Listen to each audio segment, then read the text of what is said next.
India की #1 choice Bharat matrimony. Abhijit के पास चलेंगे कुछ देर में क्योंकि वो पहुंचने वाले उसी घर तक। लेकिन इस बीच आतंकी केस में डॉक्टर परवेज अंसारी से जुड़ी एक और खबर आई है। परवेज अंसारी की ऑल्टो कार का नंबर सहारनपुर का बताया जा रहा है और लखनऊ में परवेज अंसारी के घर के बाहर खड़ी मिली ये कार। डॉक्टर अदील और मुजम्मिल से जुड़े हैं परवेज अंसारी के तार भी। डॉक्टर अदील की गिरफ्तारी भी सहारनपुर से हुई थी और अब डॉक्टर परवेज के बारे में ये जानकारी आई है। TV9 reporter Abhijit Thakur doctor Parvez Ansari के लखनऊ वाले घर पहुंचे तो चौंकाने वाली जानकारी सामने आई है।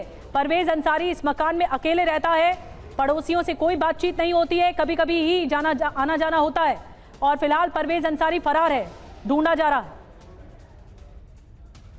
लखनऊ के मुतक्कीपुर में इस वक्त हम मौजूद हैं जहां डॉक्टर परवेज का घर है। यहां पर यूपी ATS की टीम पहुंची थी और उसके अलावा कश्मीर पुलिस की टीम पहुंची थी और यहां पर दबिश दी गई थी, पुलिस के द्वारा यहां पर तलाशी भी की गई थी। यही वो मकान है जो डॉक्टर परवेज का है। इस वक्त आप देख सकते हैं कि गेट पर ताला लगा हुआ है। जिस वक्त ATS की टीम यहां पर पहुंची थी उस वक्त भी ये ताला लगा हुआ था। ताला तोड़कर ATS की टीम पहुंची और उसके बाद इसको लॉक करके यहाँ से टीम जो है वो गई है। कई देर तक यहाँ पर तलाशी चलती रही और ऐसा बताया जा रहा है कि डॉक्टर परवेज अंसारी का कनेक्शन जो है वो डॉक्टर मुजम्मिल से हो सकता है और डॉक्टर परवेज अंसारी का सहारनपुर कनेक्शन भी सामने आया है।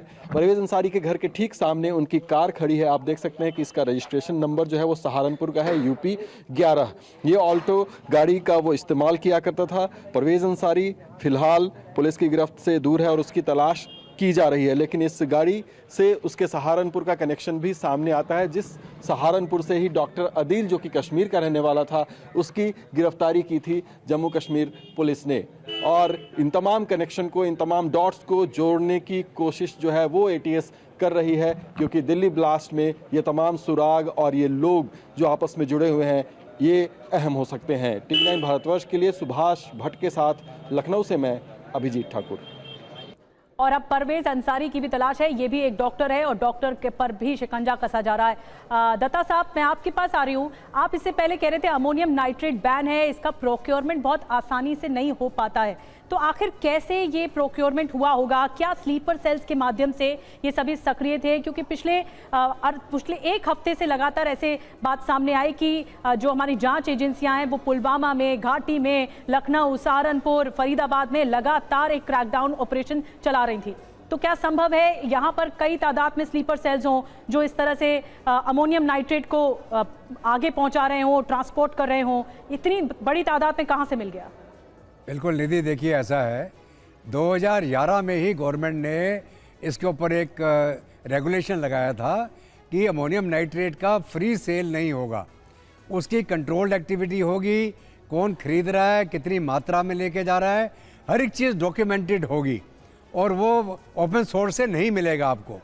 इसका मतलब है कहीं ना कहीं जहाँ से ये लोग ये अमोनियम नाइट्रेट ले के आए हैं, कहीं से यहाँ तो पिल्फर किया गया है या किसी फर्जी नाम से इन्होंने पूरा एक पेपर वर्क बनाने के बाद उसको प्रोक्योर किया है और कहीं ना कहीं से उसको ट्रांसपोर्ट करके फरीदाबाद में पहुंचाया गया है।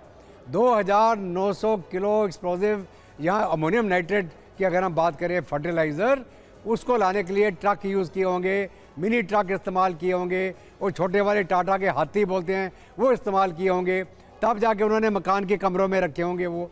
तो कहने का मतलब ये है कि ये ट्रेस हो जाएगा कि इसका सोर्स ऑफ प्रोक्योरमेंट क्या था, कौन सी ये फर्टिलाइज़र फैक्ट्री में इसको बना, कहाँ से निकला, किसने खरीदा। सर तो क्या अमोनियम नाइट्रेट जब ब्लास्ट होता है तो क्या कॉम्पैक्ट होता है? ये नहीं, कॉम्पैक्ट ब्लास्ट ये हाँ निधि, मैं बताता हूँ, अमोनियम नाइट्रेट ग्रेन्यूल होते हैं। जैसे आपको होता है ना बीन्स बैग बोलते हैं हम, छोटे छोटे बीन्स बैग आप बैठते हैं अपने कुशन के तौर पे, ये छोटे छोटे जैसे वो साबूदाना का दाना होता है, उस तरह का ये साबूदाना आप मान के चले अमोनियम नाइट्रेट होता है। और उसको होमोजेनियस बनाने के लिए, जो मैंने आपको पहले भी बताया, किसी मीडियम का इस्तेमाल करना पड़ता है ताकि वो कंपैक्ट हो जाए। उसके अंदर चाहे आप डीजल का इस्तेमाल करें, डिल्यूटेड मोबिल का इस्तेमाल करें, और ताकि वो एकदम मिल जाए। और मिलने के बाद उसको धमाका करने के लिए आपको एक प्राइमर, मतलब आपको एक्चुअल एक्सप्लोजिव चाहिए जो हाई ग्रेड होना चाहिए, चाहे प्लास्टिक हो, चाहे जिलेटिन स्टिक हो या RDX हो, और उसको चलाने के लिए चाहिए आपको डेटोनेटर। अभी जहाँ तक ये कार का ब्लास्ट का सवाल है। इन्होंने वो अमोनियम नाइट्रेट गाड़ी में रखा, पेट्रोल की टंकी और गैस को इन्होंने फुल किया होगा और उसके अंदर टाइमर लगाया।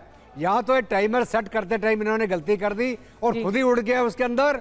नहीं तो ये अगर उसके अंदर डेटोनेटर लगा रहा हूँ एक्सप्लोजिव के अंदर, तो ये मैं मेक श्योर करूंगा कि मैं डेटोनेटर निकाल के सेफ्टी से निकल जाऊं।